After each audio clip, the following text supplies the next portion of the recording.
जय हिंद एस्पिरेंट्स, आप सबका स्वागत है एसएसबी क्रैक एग्जाम्स में। मेरा नाम है नवज्योति। आज हम डिस्कस कर रहे हैं waves and sound. Physics point of view से एक इम्पॉर्टेंट टॉपिक है और इस पे क्वेश्चंस भी बनते हैं। तो चलिए सबसे पहले इंट्रोड्यूस करता हूं मैं आपको कि वेव्स होता क्या है। कि जनरली ऐसा एक एग्जांपल, ये फोटो जो आप देख पा रहे हैं, इस फोटो को ध्यान से देखिए। ये आप ही की फोटो हो सकती है। आपने कभी इस तरीके से खेला हो, एक सर्कुलर स्टोन लेकर आप इस तरीके से थ्रो करते थे पॉन्ड में और वो इस तरीके से जाता था। तो हाउ मेनी, कितना हम ऊपर रख पाते थे, इस तरीके से हम गेम खेलते थे।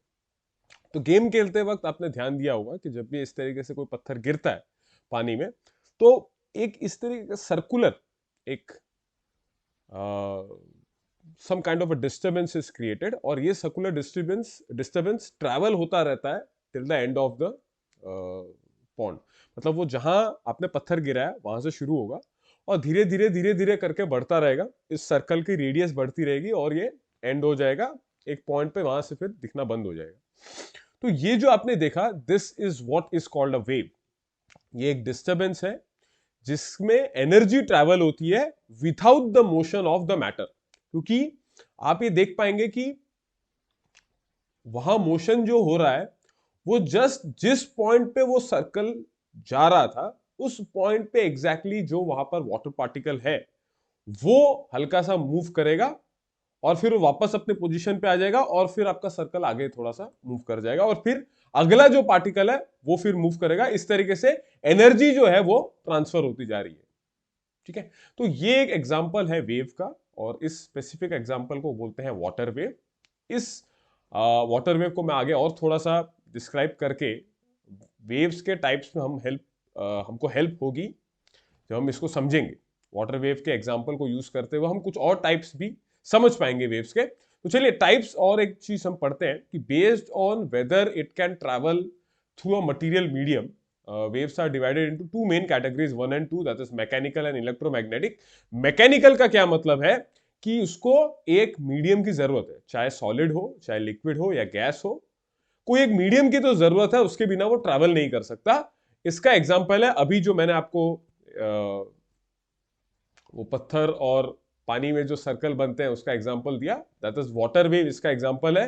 इसके अलावा साउंड वेव्स, जो मैं और आप बात कर पाते हैं, आवाजें जो हम सुन पाते हैं, वो भी वेव्स होती हैं। एंड दो sound waves are also mechanical waves, they require a medium to travel. ठीक है, अच्छा। अगला एक टाइप है इलेक्ट्रोमैग्नेटिक वेव्स। ये लाइट, और इसको हम एंड में डिस्कस करेंगे इन डिटेल। तो ये वो वेव्स है जिनको मीडियम की जरूरत नहीं है, मिले तो अच्छा, नहीं मिले तो भी अच्छा, हम ट्रैवल कर जाएंगे। तो इसमें क्या एग्जांपल आते हैं, इसमें एक लाइट वेव एग्जांपल आती है और एक एग्जांपल है रेडियो वेव का। ठीक है, और भी एग्जांपल्स हैं, हम एंड में इसको डिस्कस करेंगे। और मैटर वेव्स किन वेव्स को बोलते हैं? जो इलेक्ट्रॉन, प्रोटॉन या जो भी फंडामेंटल पार्टिकल्स है, उसमें न्यूट्रिनो, एंटी न्यूट्रिनो, इतना डेप्थ में जाने की जरूरत नहीं है। बस इन इन फंडामेंटली आपको ये पता है कि एक एटम जो है वो प्रोटॉन, इलेक्ट्रॉन और न्यूट्रॉन से बना है। तो इनके थ्रू जो वेव्स इनसे एसोसिएटेड हैं वो सारी वेव्स कहलाएंगी मैटर वेव्स। ठीक है, तो तीन ब्रॉड कैटेगरीज है। मटेरियल मीडियम के रेस्पेक्ट में दो कैटेगरी है, मैकेनिकल और इलेक्ट्रोमैग्नेटिक। मैटर वेव्स एक अलग सेक्शन है पढ़ने के लिए, जो फंडामेंटल पार्टिकल्स यानी कि एटम के जो फंडामेंटल सब एटॉमिक पार्टिकल्स हैं, that is proton, electron, neutron, उसके एसोसिएटेड जो भी वेव्स है वो मैटर वेव्स में आती है। ठीक है, अच्छा। इसके अलावा पार्टिकल का मोशन कैसे होता है उसके बेसिस पर भी वेव्स को कैटेगराइज किया गया है, that is based on their nature. अगर motion of the particle is in perpendicular direction to the motion of the wave, यानी कि वेव, जैसे अभी हमने एग्जांपल जो देखा था, अगर वहां पर जब पॉन्ड के अंदर सर्कल मूव होना शुरू हुआ, ठीक है, और वो फैलना शुरू हुआ, तो आप कहीं भी एक पॉइंट पर जहां से वो पास होगा आपको पता है, वहां पर एक कोई भी एक जहाज रख दो, कागज का एक नाव रख दो आप वहां, ताकि देख पाओ आपकी एग्जैक्टली क्या होता है। तो जब वो सर्कल उसके पास आएगा, ठीक है, और जैसे ही उससे पास होना शुरू होगा, उससे पास आउट होना शुरू होगा, तो उस पॉइंट पे जब उसने टच किया कागज की नाव को, तब आपका नाव जो है वो ऊपर होगा। ठीक है, हल्का सा, basically there is a point of vibration.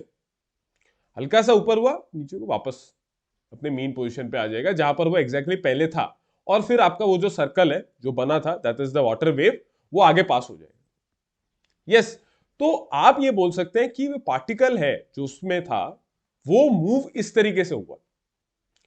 So its direction of motion is perpendicular to the direction of the wave propagation. Wave जारी ऐसे और डायरेक्शन का वाइब्रेशन जो है वो ऐसे हो रहा है पार्टिकल का, तो इसलिए इन वेव्स को कहलाते हैं ये ट्रांसवर्स वेव। ठीक है, और ये किस तरीके से मूव करते हैं? क्रेस्ट और टो के फॉर्म में।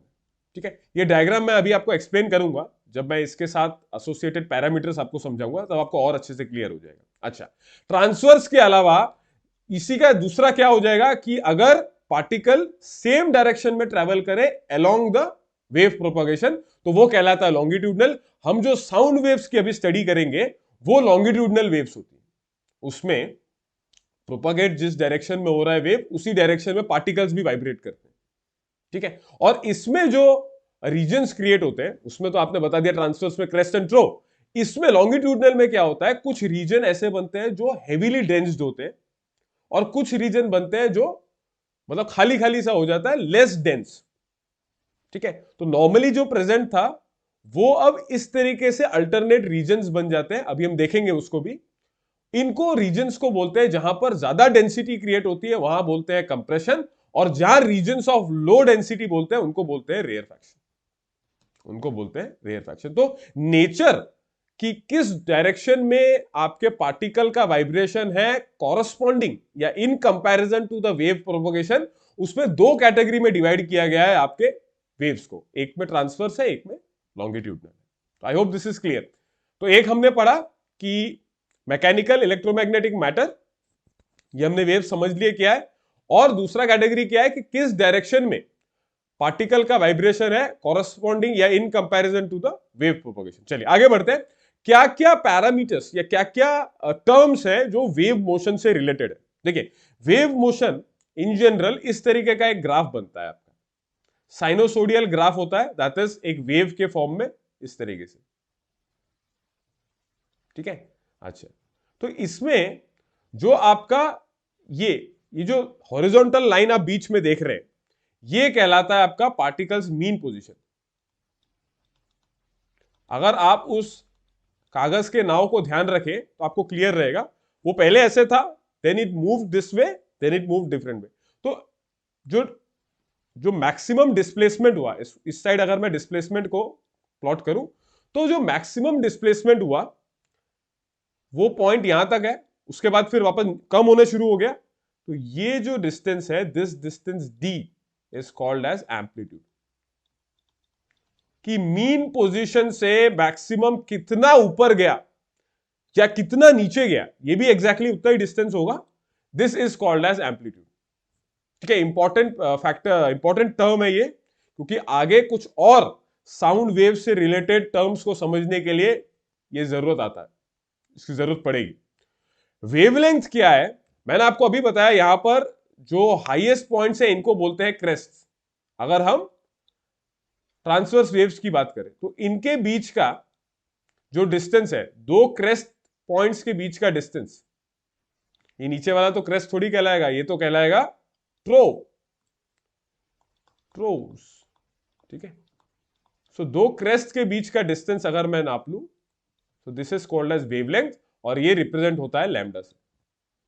ये रिप्रेजेंट होता है लैम्डा से, इनके बीच का डिस्टेंस जो है that is called a wavelength, called a wavelength. ठीक है, तो एम्पलीट्यूड समझ में आ गया, वेवलेंथ समझ में आ गया। अब जो इंपॉर्टेंट टर्म्स है वो है ये टाइम पीरियड।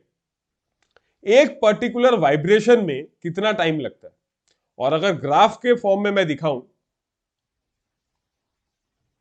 एक वाइब्रेशन आपका होगा कि मीन पोजीशन से शुरू होकर एग्जैक्टली उसी पॉइंट पर आना, लेकिन वहां से फिर एग्जैक्टली सेम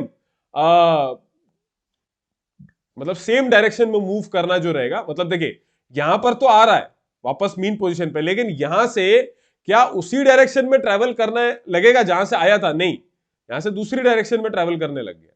तो आपको क्या ध्यान रखना है कि एक पूरा मूवमेंट, देन नीचे से एक पूरा मूवमेंट, ये कंप्लीट करके जब वापस मीन पोजीशन पे आएगा तो ये इसके बीच का जो टाइम लगा उसको, this is called as the time period, this is called as the time period. और एक सेकेंड में ऐसी कितनी वाइब्रेशंस कर लेगा, एक वाइब्रेशन मतलब क्या हो गया, यहां इस ग्राफ के कंटेक्स्ट में अगर मैं आपको बताऊं तो इस पॉइंट से इस पॉइंट तक प्लस दिस पॉइंट से दिस पॉइंट तक, मतलब 1 और 2 अगर मैं मार्क कर दूं तो from point 1 to point 2, then from point 2 to point 3, ये जो टोटल टाइम है ये तो मैंने आपको बता दिया, दिस इज टाइम पीरियड। और 1 से लेकर 3 तक अगर मैं मानता हूं दैट इज 1 सेकेंड, तो इसके बीच में, या इसको ऐसे रहने दीजिए, it would be better if I make you understand like this, कि आप इसको ऐसे समझिए कि 1 सेकेंड आपने वेव चलना शुरू हो गई, 1 सेकेंड के बीच में कितनी बार वाइब्रेट हुआ। वाइब्रेशन तो मैं आपको बता चुका हूं कि एक बार पॉइंट 1 से पॉइंट 2, पॉइंट 2 से पॉइंट 3, तो 1 से लेकर पॉइंट 3 तक this will be called as 1 vibration. तो ऐसी कितनी वाइब्रेशंस हुई 1 सेकेंड में, that is called as frequency. और फ्रीक्वेंसी और टाइम पीरियड इनवर्सली रिलेटेड है एक दूसरे से। क्यों? क्योंकि एक आपको टाइम बताता है एक वाइब्रेशन का, और दूसरा बताता है कि उसमें आपने टाइम को 1 सेकेंड बोल दिया और आप बोल रहे हैं कि उसके लिए कितने वाइब्रेशंस होंगे, तो एक दूसरे का इनवर्स ही होना है। तो that's why frequency is equal to 1 upon time period, या इसकी यूनिट हो जाती है फिर पर सेकेंड, पर सेकेंड। और पर सेकेंड्स को ही एक और नाम भी दिया गया है in honour of the physicist name hertz, capital H Z, इस तरीके से भी रिप्रेजेंट होता है। ठीक है, I hope this is clear. Time period और फ्रीक्वेंसी बिल्कुल क्लियर रखिए इस पे। एंगुलर फ्रीक्वेंसी, ये जो टर्म है ये कब ध्यान में आता है, जब हम रोटेशन मोशन पढ़ते हैं। ठीक है, उसमें सर्कल के मूवमेंट में जब हम फ्रीक्वेंसी को स्टडी करते हैं, तब फ्रीक्वेंसी जो आता है वहां पर जो फ्रीक्वेंसी निकलती है वो एंगुलर फ्रीक्वेंसी कहलाती है, और that is equal to 2 pi upon the time period, या इसको मैं बोल सकता हूं 2 pi into F, 2 pi multiplied by frequency. ठीक है, ये रोटेशनरी मोशन को भी हम जब रिवाइज करेंगे, जब उसका भी लेक्चर आप देखेंगे, तो उसमें मैं आपको और अच्छे से इस चीज को समझा दूंगा, एंगुलर फ्रीक्वेंसी। आगे बढ़ते हैं हम। तो हमने पढ़ लिया एम्पलीट्यूड, हमने पढ़ लिया टाइम पीरियड, फ्रीक्वेंसी और वेवलेंथ, ये 4 टर्म्स हमने वेव मोशन के बारे में समझ ली। अच्छा, आगे बढ़ते।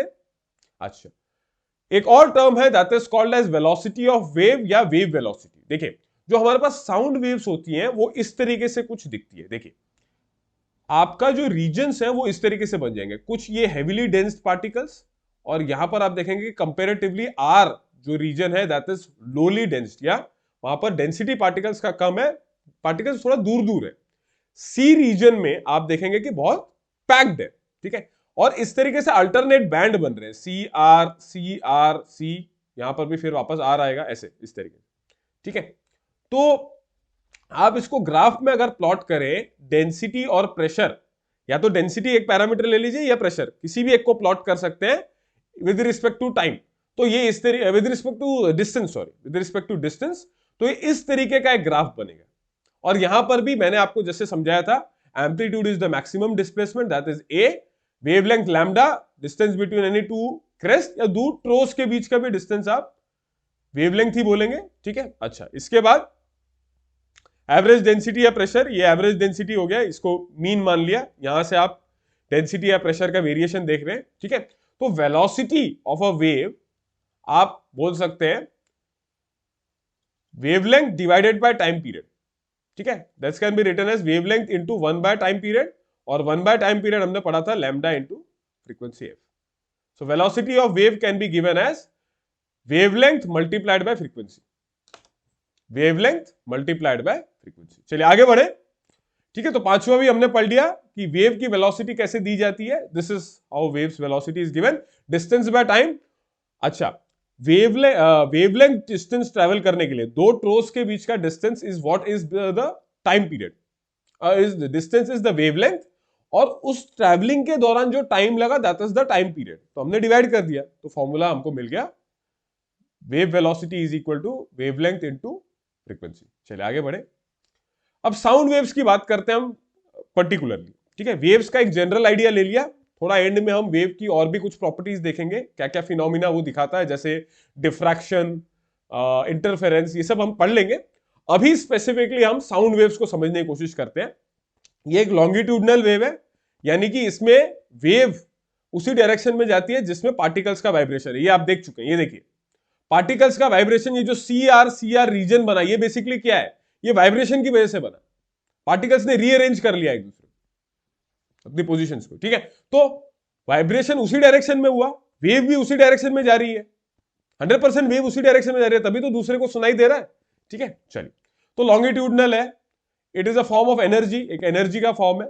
3 बेसिक टाइप्स है डिपेंडिंग ऑन फ्रीक्वेंसी, इसको कैटेगराइज किया है इंफ्रासोनिक, ऑडिबल और अल्ट्रासोनिक। इंफ्रासोनिक मतलब 20 हर्ट्ज से कम, ऑडिबल मतलब 20 से 20,000 हर्ट्ज। ये वो रेंज है जिसमें हमारे कान सुनते हैं किसी आवाज को, 20 to 20,000 हर्ट्ज या 20 to 20 किलो हर्ट्ज, ठीक है, 20 हर्ट्ज टू 20 किलो हर्ट्ज। और अल्ट्रासोनिक मतलब 20,000 हर्ट्ज या 20 किलो हर्ट्ज से ज्यादा, ठीक है। तो हमारी रेंज से कम है इंफ्रासोनिक, हम जिसमें सुनते हैं that is Audible for us, और उससे जो भी बढ़ा गया दैट इज कॉल्ड अल्ट्रासोनिक, ठीक है। आगे बढ़ा जाए, यस, चलिए। Sound wave is a mechanical wave, ये तो हमने अभी पढ़ा ही था, सबसे स्टार्टिंग में हमने वो टाइप समझ लिया था कि it is a mechanical wave और it requires a medium solid travelling. वो सॉलिड लिक्विड गैस उसको जरूरत पड़ेगी, हाँ, लेकिन वो कितनी स्पीड से एक एक मीडियम में ट्रैवल करेगा वो अलग अलग है। स्पीड साउंड की सॉलिड में सबसे ज्यादा होगी, लिक्विड में उससे कम और गैस में सबसे कम। सॉलिड में सबसे ज्यादा क्यों है, आप सिंपली विजुअलाइज करिए, सॉलिड्स के अंदर पार्टिकल्स का डिस्टेंस कितना है एक दूसरे से, एकदम बगल बगल में है, तो वेव के थ्रू जो एनर्जी ट्रांसफर हो रही है वो आसान होगी ना, हल्का सा। और एनर्जी ट्रांसफर का तरीका क्या है कि पार्टिकल उस पॉइंट पे बस वाइब्रेट करता है, और वाइब्रेट करके वो अपना एनर्जी लूज करता है, और वो एनर्जी फिर वो ट्रांसफर करता है अपने बगल वाले पार्टिकल को, और फिर इसी तरीके से ट्रांसफरिंग होती रहती है एनर्जी की। तो आप समझिए, सॉलिड में क्योंकि बगल बगल में है, तो 100% सीधी सी बात है कि बहुत आसानी से वेव अपना एनर्जी ट्रांसफर कर देगा। लिक्विड में दूर दूर है, गैस में सबसे दूर है, तो इसका मतलब स्पीड अपने आप डिक्रीज हो जाएगी। अगर तो आप सीधा सा समझिए कि जिसमें पार्टिकल की स्पेसिंग सबसे कम है, जहां पार्टिकल्स बिल्कुल बगल बगल में है, वहां स्पीड सबसे ज्यादा होगी, और जहां कम है, जैसे गैस में सबसे कम है, तो वहां स्पीड सबसे कम है, ठीक। आगे बढ़े। अच्छा, स्पीड कैसे दी जाती है, उसका एक फॉर्मूला है। Velocity is given as square root of gamma pressure by rho. Gases के लिए, क्योंकि वी आर बेसिकली हमें in particular speed of sound air में चाहिए होता है, तो गैसेस के लिए वो कैसे डिफाइंड होता है, रूट ऑफ गामा एक फैक्टर है जो एयर के लिए उसकी वैल्यू होती है 7/5, ठीक है। अच्छा, पी जो है वो प्रेशर है। इन जनरल वहां पी की जगह जो जनरलाइज्ड फॉर्मूला है उसमें आता है प्रेशर ऑफ, उसमें आता है मॉडुलस ऑफ इलास्टिसिटी। गैसेस के लिए ये जो मॉडुलस ऑफ इलास्टिसिटी है ये प्रेशर। तो अभी के लिए हम ये ध्यान रखते हैं कि क्योंकि हमारा कंसर्न ज्यादा एक स्पीड ऑफ साउंड एयर में निकालने के लिए है, तो इसलिए हमने मान लिया कि वहां पर प्रेशर ही है, ठीक है। जनरलाइज फॉर्मूला में घुसने की जरूरत नहीं है, हम याद कर रहे हैं gamma P by density of the medium, that is air की डेंसिटी रो।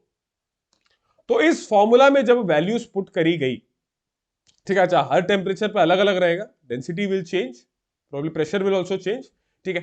तो इस तरीके से कुछ हमारे पास एक रेंज आ गया 25 डिग्री सेल्सियस पर आप अगर निकाले for solid liquid and gas.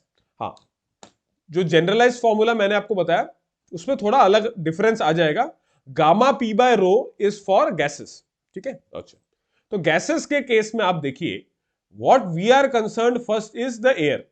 तो 25 डिग्री सेल्सियस पर इसकी स्पीड हो गई 346 मीटर पर सेकेंड, ठीक है। और आप ये देख सकते हैं कि सॉलिड्स में बहुत ज्यादा है, एल्यूमिनियम में 6420, आयरन में 5950, ग्लास फ्लिंट इज 3980, लिक्विड में उससे कम हो गई 1531, डिस्टिल में और कम हो गया, इथेनॉल 1207, मिथेनॉल 1103। तो इस तरीके से तो क्वांटिटेटिवली हम नंबर्स से भी ये पता कर सकते हैं कि सॉलिड्स की सबसे ज्यादा है, लिक्विड्स की उससे कम है, और गैसेस की सबसे कम है, ठीक है। एयर में आप 346 मीटर पर सेकेंड, इसकी वैल्यू जरूर याद रखिए, ठीक है। अच्छा, आगे बढ़ते हैं। अच्छा, टेम्परेचर, अच्छा, इस स्पीड ऑफ साउंड पे किन किन चीजों का फर्क पड़ता है, what factors, on what factors does the speed of sound depend. तो पहला है आपका टेम्परेचर। टेम्परेचर पर डायरेक्ट रिलेटेड है।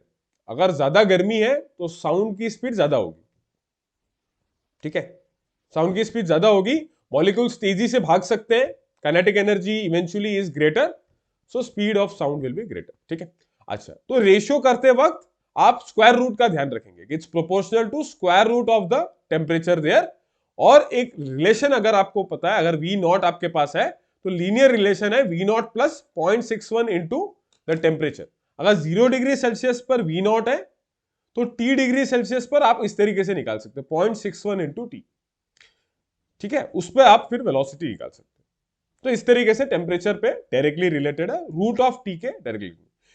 डेंसिटी पे कैसे रिलेटेड है, फॉर्मूला में ही आपने देखा था, फॉर्मूला में ही आपने पढ़ा था, velocity is equal to root of gamma pressure by rho. Rho पे फिर कैसे रिलेटेड हो गया, रो पे आपका इनवर्सली रिलेटेड हो गया, है ना।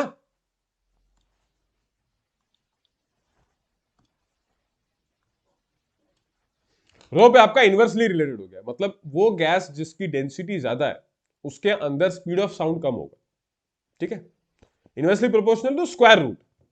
टेम्परेचर के लिए भी directly related square root, density के लिए भी स्क्वायर रूट ही है, इनवर्सली रिलेटेड है। चलिए आगे बढ़े। तो टेम्परेचर और डेंसिटी पे कुछ एक रिलेशन है, टेम्परेचर पे डायरेक्ट, डेंसिटी पे इनवर्स। अच्छा, प्रेशर पे, प्रेशर पे कोई उसका फर्क नहीं पड़ता, कोई फर्क नहीं पड़ता। ये जो फॉर्मूला है गामा पी बाय रो, तो फॉर्मूला को क्या है, एडजस्ट किया गया है फॉर टेम्परेचर। पी की जगह आपने फॉर्मूला वाइज टेम्परेचर को पुट किया, तो उसकी वजह से टी वहां पर डायरेक्टली रिलेटेड हो गया और प्रेशर का कोई पॉइंट बचा ही नहीं वहां पर। तो प्रेशर का कोई लेना देना नहीं है, चाहे 25 एटीएम प्रेशर हो या 50 एटीएम। साउंड की स्पीड, बाकी सारे फैक्टर्स अगर सेम है, डेंसिटी सेम है, टेम्परेचर सेम है, तो स्पीड ऑफ साउंड पे कोई फर्क नहीं पड़ेगा। ह्यूमिडिटी यानी कि हवा में नमी कितनी है उसका फर्क पड़ता है। अगर नमी ज्यादा है तो स्पीड ऑफ साउंड बढ़ेगा। For a moist air speed of sound is greater, slightly greater then in dry air. बहुत ज्यादा डिफरेंस नहीं है, लेकिन हल्का सा नमी होने से स्पीड थोड़ी सी बढ़ जाती है। फ्रीक्वेंसी का क्या रोल है वो पढ़ते हैं। तो sound waves with different frequency travels with the same speed. तो प्रेशर का और फ्रीक्वेंसी का कोई रिलेशन, कोई उनका डिपेंडेंस नहीं है स्पीड ऑफ साउंड पे। नहीं sorry, speed of sound in दोनों पे किसी में भी फैक्टर पे डिपेंड नहीं करता, ठीक है, चाहे प्रेशर हो या frequency, it speed of sound will not depend on anything, ठीक है, चाहे कोई भी फ्रीक्वेंसी हो, ठीक है, स्पीड सेम ही रहेगी, ठीक है, क्योंकि क्या होता है कि वो जो वेवलेंथ है वो अपने आप को एडजस्ट कर लेता है, ठीक है, फ्रीक्वेंसी चेंज होने से वेवलेंथ भी चेंज हो जाएगी। तो अल्टीमेटली ये हमने तो पढ़ा ही था, velocity of wave is equal to frequency multiplied by wavelength. तो आप अगर फ्रीक्वेंसी चेंज कर रहे हैं तो उसके कॉरेस्पॉन्डिंगली वेवलेंथ अपने आप को एडजस्ट कर रहा है, ताकि frequency multiplied by lambda as a product same रहे। फ्रीक्वेंसी बढ़ाने से ही वेवलेंथ कम हो गई, फ्रीक्वेंसी कम करते ही वेवलेंथ ने बढ़ा लिया अपने आप। तो अल्टीमेटली स्पीड ऑफ साउंड वो प्रोडक्ट सेम रहा, और इसलिए आप बोल रहे हैं कि फ्रीक्वेंसी का कोई रोल नहीं हो रहा, ठीक है, तो ये कारण है। तो हमने क्या रिवाइज कर लेते हैं एक बार फटाफट से। फैक्टर्स हम पढ़ लिए हमने। फैक्टर्स में क्या क्या पढ़ा हमने, सबसे पहले देखा था टेम्परेचर, उस पर डायरेक्ट रिलेशन है, डेंसिटी उस पर इनवर्स रिलेशन है, प्रेशर पे कोई रिलेशन नहीं है, ह्यूमिडिटी का थोड़ा फर्क पड़ता है, अगर ह्यूमिडिटी है तो थोड़ा सा स्पीड बढ़ सकता है, फ्रीक्वेंसी पे कोई रिलेशन नहीं। चलिए आगे बढ़ते हैं, बढ़िया, बहुत बढ़िया। कैरेक्टरिस्टिक्स ऑफ म्यूजिकल साउंड, तो कुछ और भी साउंड की कैरेक्टरिस्टिक्स है, जैसे पिच, ठीक है, तो फ्रीक्वेंसी को किस तरीके से ब्रेन इंटरप्रेट करता है, that is what is a pitch, ठीक है। एक लड़की अगर चिल्ला रही है तो उसकी जो आवाज है वो आप बोलेंगे कि it's highly pitched, it's of high frequency, और आप बोलेंगे कि इसकी पिच बहुत ज्यादा है, ठीक है। और उसी तरीके से आप मॉर्निंग असेंबली में जैसे ड्रम बजता है, स्कूल असेंबलीज में जैसे ड्रम बजता है, तो वो धम धम धम, तो वो आवाज it has some time in between, और तो उसकी फ्रीक्वेंसी कम है, तो you will say it's of low pitch, ठीक है। A shrill and sharp sound has a high pitch, जो अभी मैंने बोला, and grave and dull sound has a lower pitch, ठीक है। अच्छा, इंटेंसिटी क्या है, it is the energy transmitted पर सेकेंड, क्योंकि आपने पढ़ा कि साउंड एक एनर्जी है, सो एनर्जी ट्रांसमिटेड पर सेकेंड पर unit area of the sound waves. और ये वेव में इन जनरल किसी भी वेव के लिए इंटेंसिटी ऐसे ही डिफाइंड है कि पर यूनिट एरिया पर सेकेंड कितना एनर्जी ट्रांसफर हो रहा है या ट्रांसमिट हो रहा है, that is called as intensity. ठीक है, साउंड वेव के लिए भी डिफाइंड है इंटेंसिटी ऐसे ही, energy divide by area into time. तो वो एरिया इनटू टाइम जो रहेगा वो डिनोमिनेटर में रहेगा। ठीक है, पर यूनिट टाइम पर यूनिट एरिया एनर्जी। तो ऐसा यूनिट क्या हो जाएगा, energy per unit time that is power. ठीक है, ये वर्क वगैरह में आपने देखा होगा, that is power, power upon area square. So power के लिए हो जाएगा वॉट और एरिया के लिए हो जाएगा मीटर स्क्वायर। तो वॉट पर मीटर स्क्वायर इसका ऐसा यूनिट कहलाता है, वॉट पर मीटर स्क्वायर। क्यों? क्योंकि energy per unit time area square ये हो रहा है। तो एनर्जी पर सेकेंड, तो ये होता है पावर, ये होता है पावर। ठीक है, तो पावर फिर उस तरीके से फिर पावर का हो जाएगा वॉट, एरिया स्क्वायर इज पर मीटर स्क्वायर। ठीक है, तो इंटेंसिटी और पिच ये भी साउंड वेव की कुछ कैरेक्टरिस्टिक्स है।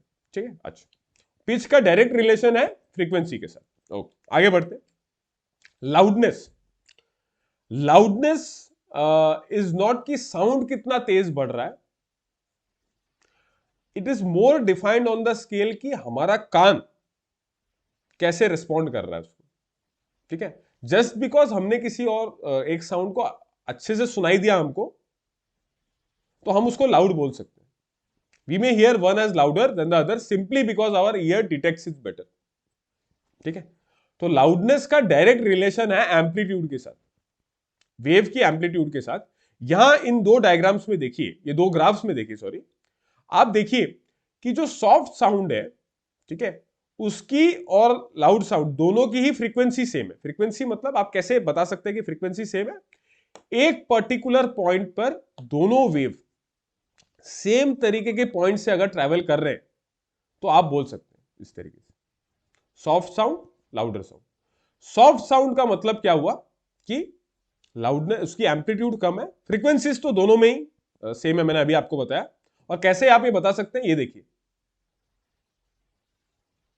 इसको अगर आप यहां इस, जैसे ये नीचे से ऊपर आया, यहां से भी नीचे से ही इसने शुरू किया, फिर यहां से आप ज्वाइन करके देखेंगे अगर, तो ये एग्जैक्टली नीचे वहीं पर आके टच हो रहा है। ठीक है, कि वहां से वो भी नीचे आया, ये भी यहां से नीचे आया। ठीक है, सो फ्रीक्वेंसी सेम ही है।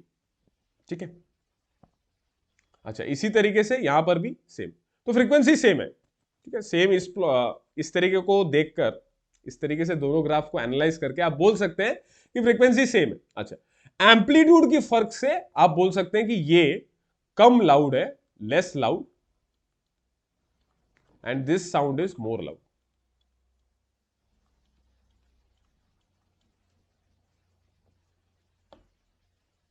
ठीक है, less loud and more loud. ठीक है, क्वालिटी और टिम्बर, क्वालिटी और टिम्बर बेसिकली डिस्टिंग्विश करने के काम आता है। It's a characteristic that enables us to distinguish one sound from another having the same pitch and loudness। अगर लाउडनेस और पिच एक ही है तो वो कौन सी चीज है जो डिफरेंशिएट करेगी दोनों साउंड के बीच, that is basically the quality या टिम्बर, क्वालिटी या टिम्बर। तो ये थोड़ा टोन वगैरह से रिलेटेड है इसका। ठीक है, ओके, तो चार कैरेक्टरिस्टिक्स हमने देखी, पिच हमने समझा, तो उसका फ्रीक्वेंसी से एक रिलेशन है। ठीक है, ज्यादा फ्रीक्वेंसी मतलब ज्यादा पिच। ठीक है, उसके बाद हमने समझा इंटेंसिटी क्या होता है। ठीक है, इंटेंसिटी के बाद हमने लाउडनेस को समझा, लाउडनेस का रिलेशन एम्पलीट्यूड के साथ है, ज्यादा एम्पलीट्यूड है साउंड वेव का तो वो ज्यादा लाउड होगा। और क्वालिटी और टिम्बर ये एक डिस्टिंग्विशिंग कैरेक्टरिस्टिक है जो सेम काइंड ऑफ साउंड्स में हमको डिफरेंशिएट करने में हेल्प करता है। चलिए आगे बढ़ते। ठीक है, तो this was all in characteristics of musical sound. आगे बढ़ा जाए, रिफ्लेक्शन ऑफ साउंड। साउंड भी लाइट की तरह ही रिफ्लेक्ट करता है और सेम वही लॉज को ये भी मानता है। जो लॉज ऑफ रिफ्लेक्शन है वो लाइट का हो या साउंड का हो, सेम। अच्छा, it bounces off a wall जैसे, ठीक है, it also reflects the same laws of reflection. किस तरीके का आपको सरफेस चाहिए for sound to optimally reflect is, large size का एक ऑब्स्टेकल हो, वो पॉलिश्ड हो या रफ, कैसा भी हो, तब आपका साउंड वेव आराम से रिफ्लेक्ट हो जाएगा। ठीक है, ये इस तरीके से एक एग्जांपल देखिए, डॉक्टर अपने स्टेथोस्कोप में जो हार्ट बीट्स सुनता है कानों में, वो इस तरीके से साउंड रिफ्लेक्ट होके उस ट्यूब से उसके कानों में जा रही है। इसी तरीके से एक स्पीकर अगर इस तरीके से ऑडिटोरियम में लगा हुआ है, तो ऊपर के जो ऊपर का सीलिंग है वो इस तरीके से कर्व्ड किया जाता है ताकि रिफ्लेक्शन जो हो वो यूनिफॉर्म, किसी को ज्यादा किसी को कम ना सुनाई दे, बराबर तरीके से आवाजें जाए। ठीक है, तो ये सब एप्लीकेशन है रिफ्लेक्शन ऑफ साउंड की। आगे बढ़ते हैं। रिफ्लेक्शन से कई बार अगर मिक्स्ड मैचिंग हो जाए तो नॉइज भी क्रिएट होता है, वो अभी हम देखेंगे आगे। एको क्या होता है वो पढ़ते हैं। एको मतलब, ये तो किया ही होगा, आई एम श्योर 100% आप में से सभी ने ये चीज की होगी कि पहाड़ों में जाके आपने नाम बुलाया अपना, अपने दोस्तों का, किसी का भी, और वो कुछ देर बाद आपके बिना बोलने पर थोड़ी देर बाद आपको सुनाई दे रही है। मतलब जब आपने बोला तब भी सुनाई दी थोड़ी देर बाद, और फिर कुछ देर बाद हल्का से टाइम बाद फिर सुनाई दे रही है, तो 2-3 बार सुनाई दे रही है, हाँ हाँ हाँ, इस तरीके से सुनाई दे रही है। So this is what is called as the phenomena of echo. ठीक है, कि आवाज, ये भी रिफ्लेक्शन ऑफ साउंड का ही एप्लीकेशन है। रिफ्लेक्शन हो रहा है साउंड का, वो पहाड़ों पे टकरा कर वापस आ रहा है आपके कानों पे। ठीक है, 0.1 सेकेंड तक साउंड का परसिस्टेंस आपके कानों में रहता है। ठीक है, वो रहता है और आपका ब्रेन इंटरप्रेट करता है।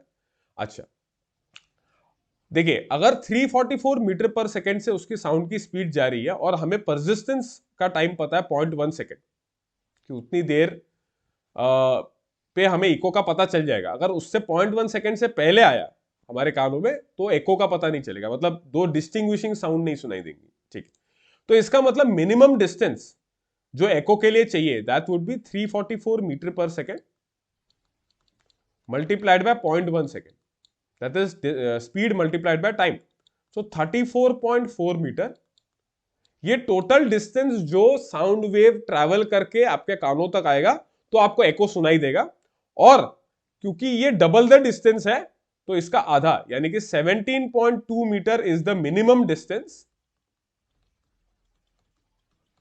इतनी दूर आपका ऑब्स्टिकल या जिससे टकराकर साउंड वेव आएगी आपके कानों में, इतना डिस्टेंस होना चाहिए, तभी एको सुनाई देगा। ठीक है, I hope this is understood. 0.1 second पे डिस्टिंग्विशिंग साउंड सुनाई देगी, तो उतना टाइम ट्रैवलिंग का चाहिए उस वेव को, और इस स्पीड से वो जा रहा है तो मल्टीप्लाई कर दिया, तो 34.4 मीटर आया। और ये डबल द डिस्टेंस है, मतलब इसमें साउंड वेव जाएगी भी और टकरा के उसको वापस भी आना, तो डबल है, तो इसका आधा डिस्टेंस आप में और उस ऑब्स्टिकल के बीच की दूरी इसकी आधी होनी चाहिए, that is 34.4 divide by 2, that give you 17.2। तो 17.2 metre is the minimum distance, लेकिन ये कब? जब स्पीड 344 हो। स्पीड ऑफ साउंड 344 कई बार नहीं भी रह सकती, क्योंकि अगर टेम्परेचर बदल गया तो इससे कम या ज्यादा हो सकते हैं, तो उस हिसाब से फिर 0.1 सेकेंड से मल्टीप्लाई करके आप मिनिमम डिस्टेंस निकाल सकते हो। ठीक है, अच्छा, रिफ्लेक्शन ऑफ साउंड का जैसे मैंने आपको अभी जस्ट बताया कि अगर ज्यादा हो रहा है और परसिस्ट नहीं हो पा रहा कानों में, तो एक नॉइज जैसा एनवायरमेंट क्रिएट होगा and that is called as reverberation. ठीक है, परसिस्टेंस ऑफ साउंड है, और इतना परसिस्टेंस है कि जैसे यहां से एक स्पीकर बोल रहा है, एक वर्ड उसने मुंह से निकला, उसके आपके कानों तक पहुंचा, आपका जब तक आपने उसे एब्जॉर्ब किया उससे पहले दूसरा शब्द भी आ गया। नहीं सॉरी, दूसरा शब्द नहीं आया, सेम पहला शब्द आया रिफ्लेक्ट होके फिर से, क्योंकि ये आप देख पा रहे होंगे, ये रिफ्लेक्शन की वजह से इस तरीके से टकराकर फिर से आया। मतलब मान लीजिए उसने कोई एक वर्ड बोला, जैसे गुड मॉर्निंग उसने बोला, तो गुड वर्ड आपके कानों में आ गया, मॉर्निंग उसके मुंह से निकल चुका है, लेकिन आपके कानों में फिर से गुड सुनाई दिया, बिकॉज वो गुड वर्ड जो है जो उसने निकला था उसके मुंह से, वो फिर से रिफ्लेक्ट होकर कहीं और से फिर आया आपके कानों में। मल्टीपल रिफ्लेक्शन हो रहा है यहां पे। ठीक है, तो ये रिवर्बरेशन की वजह से फिर ढंग से आपको सुनाई नहीं देगा। ठीक है, और वो शायद कुछ बोल रहा है, आपको वही वर्ड बार बार सुनाई दे रहा है। सो इससे बचने का क्या तरीका है कि आप रूफ एंड वॉल्स को, they are covered with sound absorbent materials, तो साउंड को जो एब्जॉर्ब कर ले, ज्यादा रिफ्लेक्शन ना क्रिएट हो। ठीक है, सो इसके लिए क्या एक अच्छा मटेरियल है, कंप्रेस फायरबोर्ड, रफ प्लास्टर या ड्रेपरीज। ठीक है, और इवन जहां ऑडिटोरियम्स में इस तरीके का रिवर्बरेशन की प्रॉब्लम हो सकती है, वहां सीट का जो मटेरियल होता है वो भी इस तरीके से ही चुना जाता है कि वो साउंड को एब्जॉर्ब करे, ठीक है। सो रिवर्बरेशन एक सीरियस प्रॉब्लम हो सकती है। हाँ, कई बार बीच में उठ के भी चले जा सकते हैं ऑडियंस, जस्ट बिकॉज कि साउंड ढंग से सुनाई नहीं दे रहा, ठीक है। चलिए, सो दिस वाज रिवर्बरेशन। इसी तरीके से रिफ्लेक्शन ऑफ साउंड का एक और एप्लीकेशन है आपका जो मरीन शिप्स यूज करते हैं, that is Sonar, sound navigation and ranging. इसमें जो साउंड यूज होता है वो अल्ट्रासाउंड होता है, दैट इज 20,000 हर्ट्ज से ऊपर का फ्रीक्वेंसी का एक साउंड वेव। ये नीचे गया, ऑब्स्टेकल पे ये टकराया और ये ऊपर आया और ये डिटेक्ट हुआ यहाँ पे। तो इसकी जो स्पीड है ये अगर मल्टीप्लाइड बाय टाइम करूं तो this will be 2 times the distance, जैसे हमने इको के लिए सॉल्व किया था। सो डिस्टेंस d या depth d is equal to velocity multiplied by time divided by 2। तो इससे सोनार से क्या जनरली पता चलता है कि डेप्थ, मैं जिस चीज के ऊपर हूं यहां से एग्जैक्टली मेरा ओशन फ्लोर कितना डेप्थ पर है, या ओशन फ्लोर से पहले पत्थर वगैरह है, सॉलिड कुछ है, जो भी है, नियरेस्ट वाटर और इसके बीच का डिस्टेंस कितना है।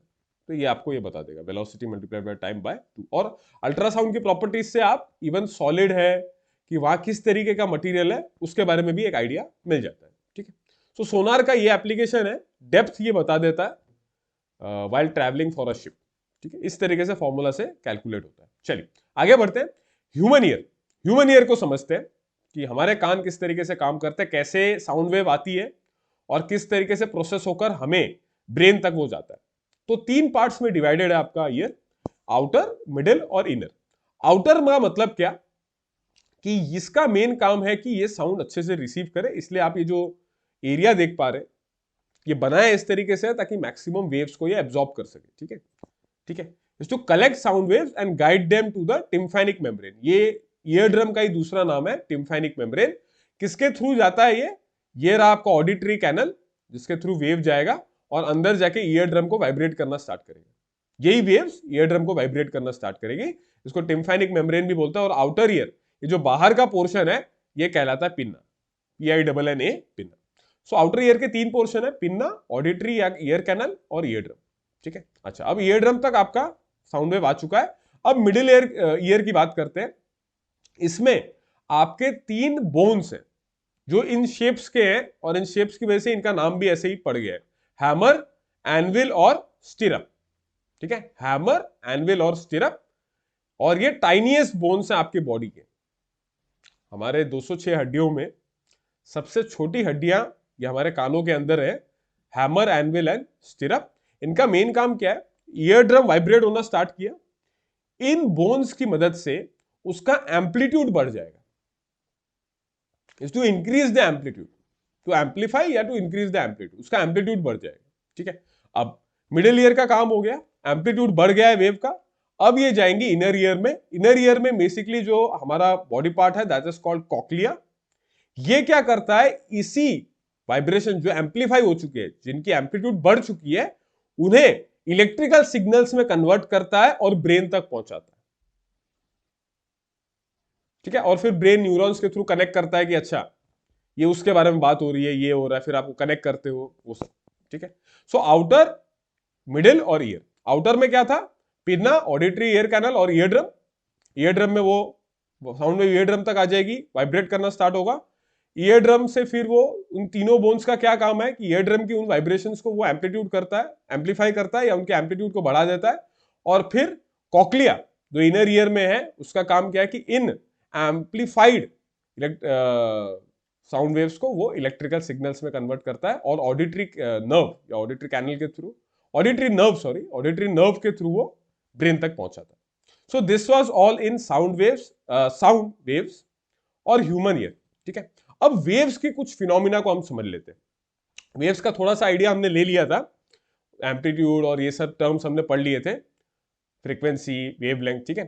थोड़ा इन डेप्थ हम समझने की कोशिश करते हैं कि और क्या क्या फिनोमिना है जो वेव्स शो करते हैं। तो उसमें एक फिनोमिना तो है रिफ्लेक्शन, ये तो हम जानते ही हैं, जो बाउंसिंग होती है एक ऑब्स्टेकल को करके, बाउंसिंग। रिफ्लेक्शन तो अभी साउंड वेव का भी पढ़ा हमने। रिफ्रैक्शन, ये भी क्लियर है, जैसे लाइट में पढ़ा था कि मीडियम की डेंसिटी बदली, ऑप्टिकल डेंसिटी, रिफ्रैक्टिव इंडेक्स, तो दूसरे मीडियम में जाते ही स्पीड बदल गया उसका और उसकी वजह से एक बेंडिंग हुई। तो रिफ्लेक्शन में बाउंसिंग होता है और रिफ्रैक्शन में वो अंदर चला जाता है और बेंड होकर अंदर चला जाता है। ठीक है। डिफ्रैक्शन का मतलब क्या है? अगर जो वेव हमारे पास है वो किसी ऐसे ऑब्स्टेकल के पास आ जाती है जिसका साइज उस वेव की वेवलेंथ के आसपास है, तो एक प्रॉपर्टी है कि वो क्योंकि इतना छोटा है ऑब्स्टेकल, उसकी साइज इतनी छोटी है कि उसके अराउंड बेंड होके फिर मूव कर जाए आगे, वो बेंड हो जाए। ठीक है। इस प्रॉपर्टी को बोलते हैं डिफ्रैक्शन, इस फिनोमिना को बोलते हैं diffraction. And spread out when they pass through small openings. ठीक है। अच्छा, फिर अगला एक और फिनोमिना है आपके पास, इंटरफेरेंस। तो सेम फ्रीक्वेंसी के दो वेव्स एक दूसरे के ऊपर उनका वेक्टर फॉर्म में एडिशन या सब्ट्रैक्शन होता है और उनसे मिलाकर आप एक नई वेव बना लोगे जिसकी एम्पलीट्यूड या तो उन दोनों से ज्यादा है या उन दोनों से कम है या जीरो है। ठीक है। दैट इज मिक्सिंग ऑफ 2 और 3 वेव्स या मल्टीपल वेव्स जब मिक्स करते हैं तो वो एक नई वेव बनाएंगे कंसिडरिंग सेम फ्रीक्वेंसी। तो एक नई वेव बनाएंगे of a different amplitude. That is what is the phenomena of interference. फिर है एक फिनोमिना कॉल्ड पोलराइजेशन। ठीक है। शुरू के दो तो क्लियर ही थे, डिफ्रैक्शन इंटरफेरेंस ये नया है भले ही, लेकिन समझ में आ जाएगा आपको। ठीक है। एक में स्मॉल ओपनिंग्स, एक में यह है कि वो बेंड हो जाएगा क्योंकि साइज बहुत छोटी है, वेवलेंथ उस वेव के बराबर ही है लगभग, तो वो बेंड हो जाएगा आपका लाइट वेव। नॉर्मली वैसे ये कहलाता है कि लाइट वेव जो है वो, या लाइट जो है और एनी पार्टिकल मोशन में हम ये बोलते हैं कि स्ट्रेट जाता है, रेक्टिलिनियर मोशन। लाइट के लिए तो बोला ही जाता है कि इट्स स्ट्रेट मोशन, लेकिन लाइट फिर डिफ्रैक्शन भी दिखाता है।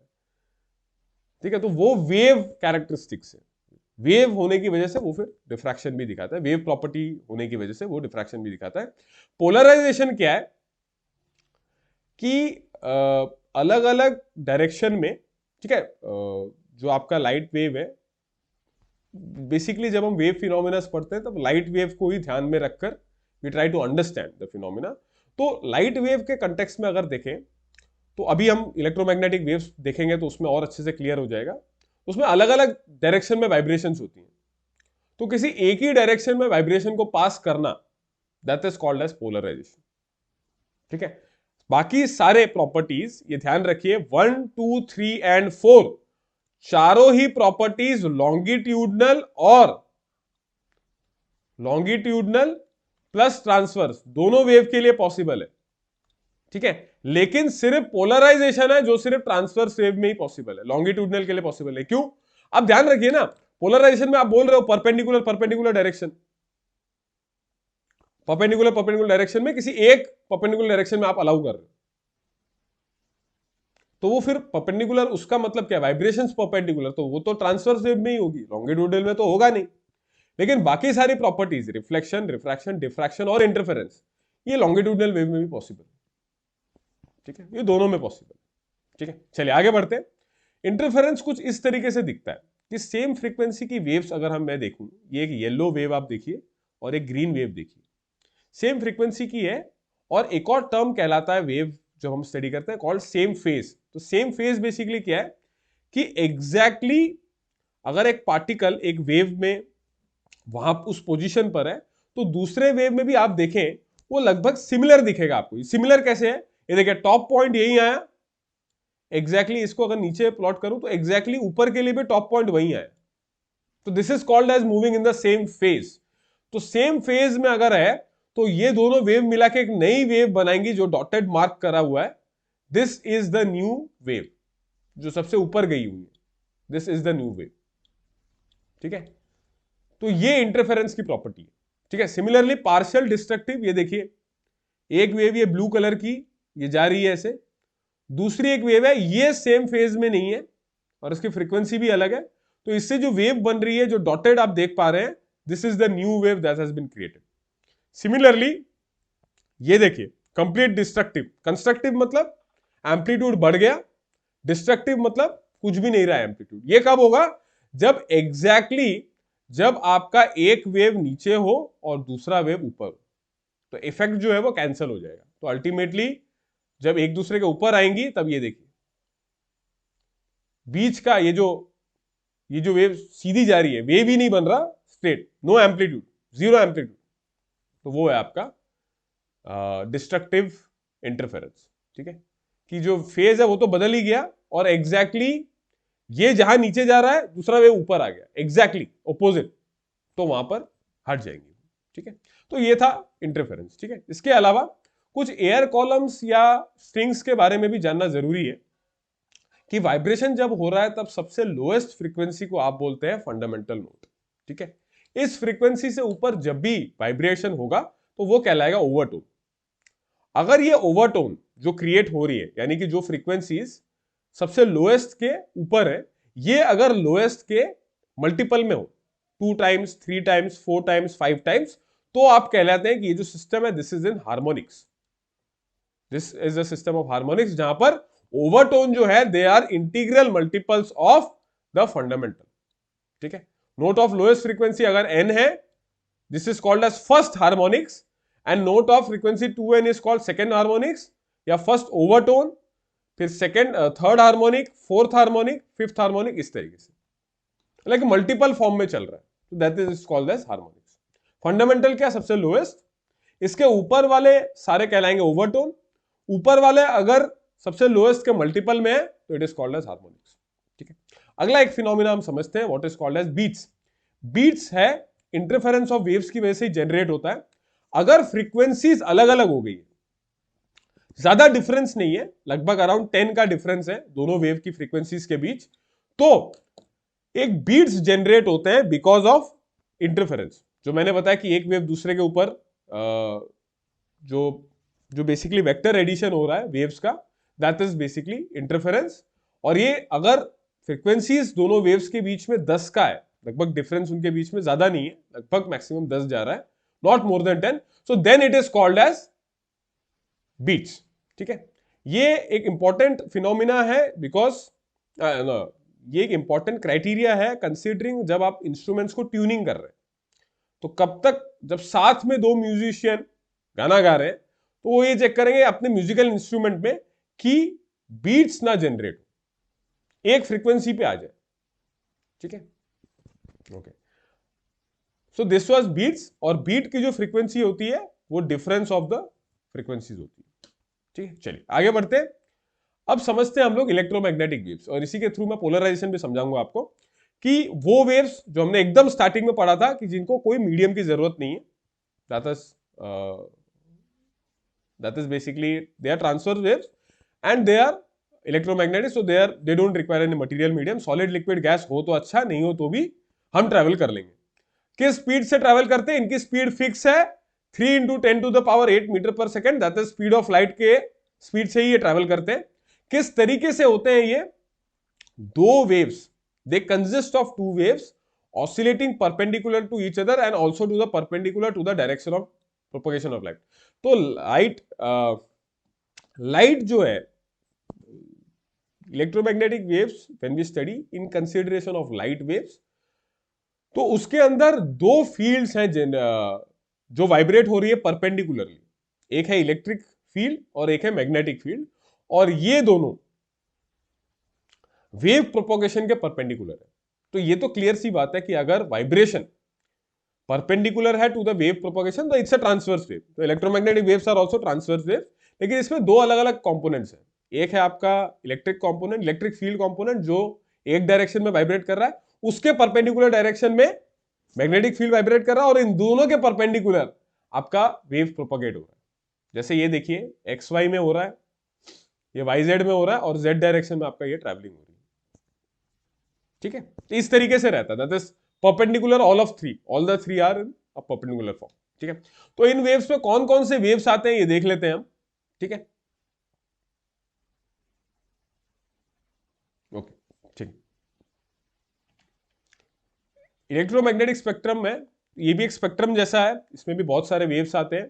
ठीक है, तो इसको याद करने का, जैसे रेनबो के लिए हम विबगोर याद रखते हैं, वैसे इलेक्ट्रोमैग्नेटिक वेव्स के लिए आप याद रखिए GX UV IMR।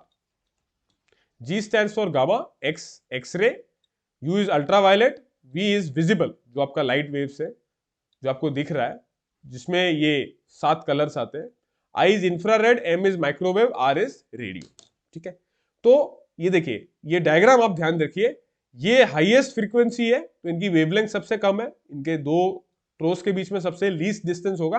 यहां पर देखिए फ्रीक्वेंसी बहुत बढ़ गया क्योंकि 1 सेकंड में अब कम वाइब्रेशंस हो रही है और वेवलेंथ बहुत बढ़ गया. ठीक है, तो इनवर्सली है. तो सबसे हाईएस्ट फ्रीक्वेंसी से स्टार्ट होता है, दिस इज लोअर फ्रीक्वेंसी की तरफ जा रहा है. ठीक है, और इस तरफ फिर हो जाएगा हायर वेवलेंथ. ठीक है, तो gamma rays X UV then visible, visible light है जिसमें आपका ये 7 कलर्स हैं विबग्योर, उसमें सबसे ज्यादा फ्रीक्वेंसी किसका है देखिए वायलेट का, और सबसे कम किसका है रेड का. वेवलेंथ सबसे ज्यादा होती है रेड की, तो सबसे कम फ्रीक्वेंसी होगी रेड की, तो इसलिए वो कम की तरफ चला गया. अच्छा, फिर इंफ्रारेड उसकी कम फ्रीक्वेंसी, माइक्रोवेव की उससे कम, रेडियो की सबसे कम फ्रीक्वेंसी. ठीक है, तो इस तरीके से आपको ध्यान रखना है अबाउट इलेक्ट्रोमैग्नेटिक वेव्स. ठीक है, और स्पेक्ट्रम ध्यान रखना है. ठीक है, चलिए ये था एक quick revision on the topic waves and sound. I hope आपको एक अंडरस्टैंडिंग मिली होगी इसके कॉन्सेप्ट्स के बारे में. इसी तरीके से और भी क्लासेस, और भी लेक्चर्स, और भी कंटेंट आता रहेगा हमारे चैनल पर. बने रहिए, आपकी प्रिपरेशन में जरूर हम हेल्प करने की कोशिश कर रहे हैं. Thank you so much everyone for watching. जय हिंद. अगर आप एक डिफेंस एस्पिरेंट हैं और SSB interview, NDA, CDS, AFCAT जैसे एग्जाम्स के लिए प्रिपेयर कर रहे हैं तो आप एसएसबी क्रैक एग्जाम्स के कोर्स को चेक करना ना भूलें. आप हमारी लर्निंग एप्लीकेशन को गूगल प्ले स्टोर से भी डाउनलोड कर सकते हैं.